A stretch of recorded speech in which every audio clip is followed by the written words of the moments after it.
Hi guys, so today I'll be showing you some basic settings and different kind of tools in Google Forms.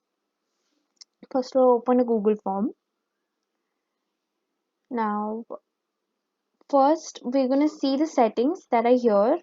Okay, all of these on the right hand side which float along the screen. The very first one is a plus sign. Click on it. That means add a question. One more question bar is added anywhere in the middle that you want. So supposing I want roll numbers.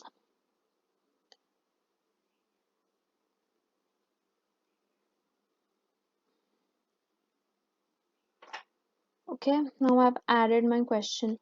Now I want to shift my this field under name or any other section. So what I'm going to do is just drag and drop it where you want it to be. Drag on these six dots. Okay, now the next one is import questions. This is like a page icon. Click on it. It's gonna direct you to a new pop-up. You have to select here. You can select from your previous forms that you have already made. From the forms that you have already made, I'm selecting one of them. Now again on the right hand side corner, you're gonna see a lot of options have come up, which has all the questions that were in the particular form that I selected. Now here you can either select multiple questions or just select one. So I've just selected one question and then click on import questions. Your question gets imported in this form. Again, I want it to be in a very different place. Now, what we want to do is add a title and description. The third one means add a title and description. We already have a title and description. You can add one more by clicking on this and you'll get a new title and description. You can again add in whatever title and description you want. Now the next one is image. Here again you can add an image. I've already opened an image, so copy the image address. Here upload means you can upload it from your PC camera. You can click it using your camera. Then I'm currently going to use by URL, so paste your URL and insert image. Your image is being inserted. Okay, so now you can add in the question.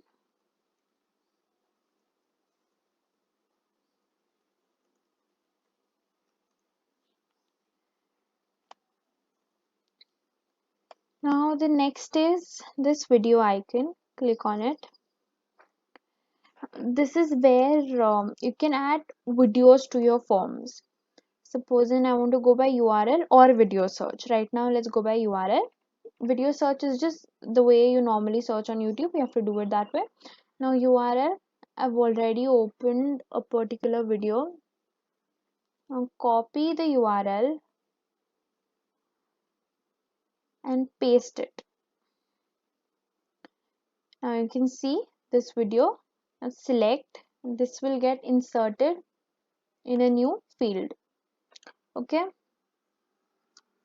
Now the next thing, that is add section. Okay, now I've clicked on add section. Here a section is being added. So either from here you can go to section 1. This is your section 1. If you click on these two arrows pointing towards each other, all your questions will be minimized. Okay, you won't be able to see the option. You're just going to see these questions. And then here, when you click on these three dots, you can duplicate the section, you can move the section, or you can delete the section. Duplicating section means the section will be duplicated with the same questions. Then there's move section. Now move section is used to move your sections. That is section 2 should be before section 1. You can do that. Okay. So then once you're done with that, you could just save it. And to move your sections, you have to click on these arrows.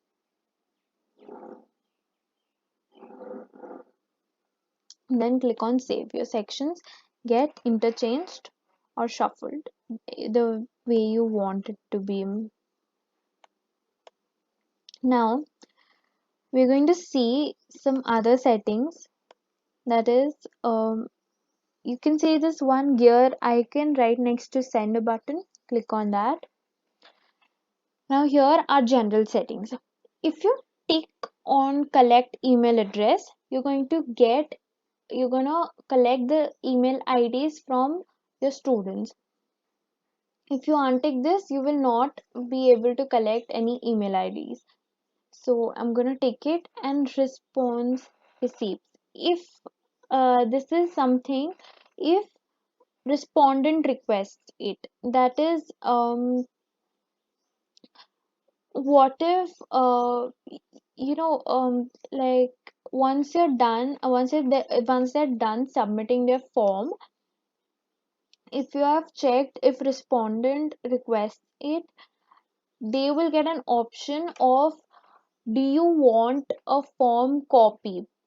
So if they take oh yes, they're going to get the whole form, whatever answers they have ticked, they're going to get it in their email ID. And when you select always, it's going to be same for everyone. I don't want it to be here right now, so I'm going to untick response receipts. Then the next is limit to one response. Here, if you take limit to one response, students will have to log in their Gmail addresses to give the test. Okay, without logging into Google, they will not be able to give their test because we have limited it to only one response. That's what I want. Now, do you want respondents to, that is your candidates, to edit their responses after submitting? No, that is not what I want. So I'm not gonna take this. But if you want, if it's something very general, and if you want the students, if they want to change their information and you think it's fine, you can take it. Now next is presentation. Here there's something called a show progress bar. Using this, students will be able to know that how much of the paper have they solved. I don't want it in this case, so I'm gonna untick it. Then there is shuffle question order. If you choose this, shuffle question order means your questions will be changed. If you have say 10 questions, there might be different ways the 10 questions are going to be presented to a child. Every student might get a uh, different sequence of questions. Some might get like question 10 first and then question 1 last. That's what will happen. I don't want that. I'm going to untick this too. Now the next is quizzes. Now what is, if you select make this a quiz, this is going to be a quiz. So release grade means, do you want the students to receive their marks immediately after they have submitted their papers, or do you want to give it later? So I'm going to select later because I don't want my students to know their marks there at the very moment they've submitted their papers. So yeah, click on later and it's more safe. What if the answer is wrong and they've just got more marks? Now, what do you want your students to see? I want them to see missed questions, because if they've missed the questions, they should know when they scroll through, they should be able to recognize the missed questions. So please tick on that. Then correct answers. I don't want them to know the correct answers. So I'm going to untick this. Now, the third option is point values. That means how much marks does each question carry? So I'm going to keep it because that is how they'll be able to know that how much and what they be writing and how much weightage each question carries. Now I've saved it.